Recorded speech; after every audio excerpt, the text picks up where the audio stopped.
Each tribe has an identity. Reuben means behold the sun, so it reveals to us we're sons and daughters of God. Simeon means to hear God, so therefore we hear God accurately, what Jesus said. Every tribe had an identity, then every tribe had an infirmity. And the church still has infirmity. For example, Reuben was unstable as water. And if you really want to know the truth about the tribes, you have to see the book of James in the light of Genesis 49.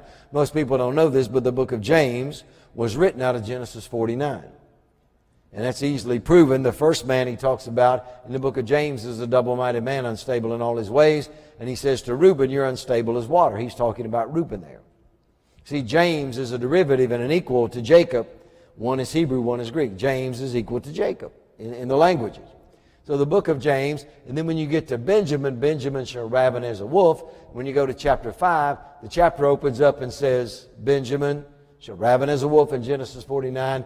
But in Genesis 49, on to James 5, you rich men howl like wolves. See, the wolves in the church were the rich men. And then when you go to the two men in the book of James, he said, if two men come in your assembly, the rich man and the poor man, the rich man is Jesus in the throne. The poor man is Jesus on the cross. That's a very powerful revelation. I'm not going to teach the book of James tonight, but it's incredible.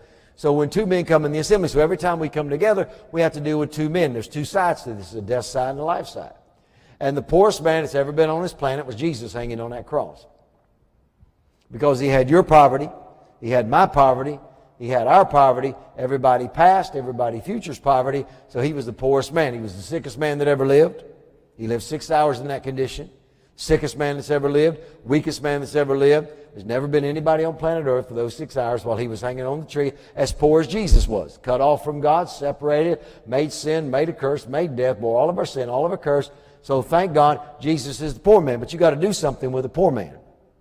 Remember the book of Ecclesiastes said, the wisdom of the poor man is not heard.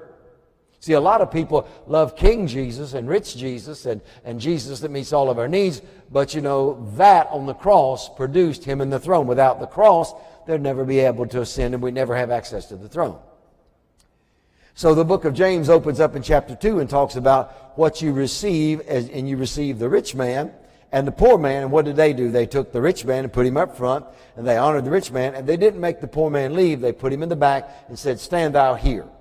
And that's what we do with Jesus on the cross in most places. We bring him out once a year, Easter time, on Good Friday, what we call. We parade him around on the cross, then we put the poor man back in the corner, and we know he's there.